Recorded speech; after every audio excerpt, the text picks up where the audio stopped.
আজকে বানাবো চাউলের গুঁড়া আর ময়দা দিয়ে ফুলকো ফুলকো তেলের পিঠা। আমি এখানে এক বাটি চাউলের গুঁড়ো নিয়ে নিছি। এক বাটির থেকে অর্ধেকটা পরিমাণ ময়দা নিয়ে নিলাম। ময়দাটা আমি চেলে নিব।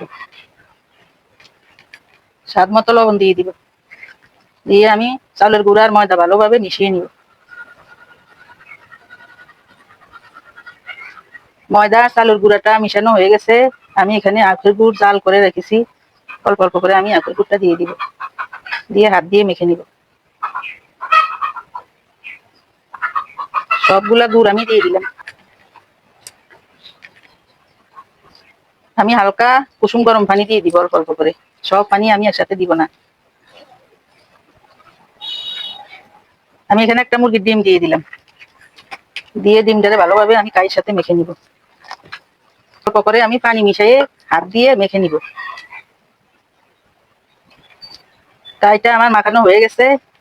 এখন আমি চুলার কাছে চলে যাব। চুলায় আমি কড়াইতে তেল দিয়ে দিছি। তেলটা গরম হয়েছে। আমি এখানে কাইটা দিয়ে দিব। একটা একটা করে আমি পিঠাগুলো ভেজে নিব।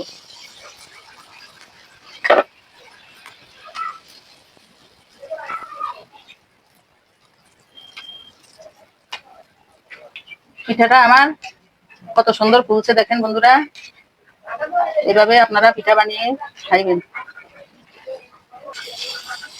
পিঠাগুলো আমি একটা একটা করে সবগুলো ভেজে, পিঠাগুলো আমি লাল লাল করে সুন্দর করে ভেজে নিব। কতটা সুন্দর হইতে আছে। সবগুলো পিঠে আমি এভাবে ভেজে নিব। আমি পিঠাটা হয়ে গেছে, নামিয়ে নিলাম। দেখেন আমার পিঠাগুলা কত সুন্দর হয়েছে। দেখেন কত নরম, কত সুন্দর ফুলছে, কত সুন্দর ফুলে। দেখেন পিঠাগুলো কত সুন্দর নরম ফুলফুলে।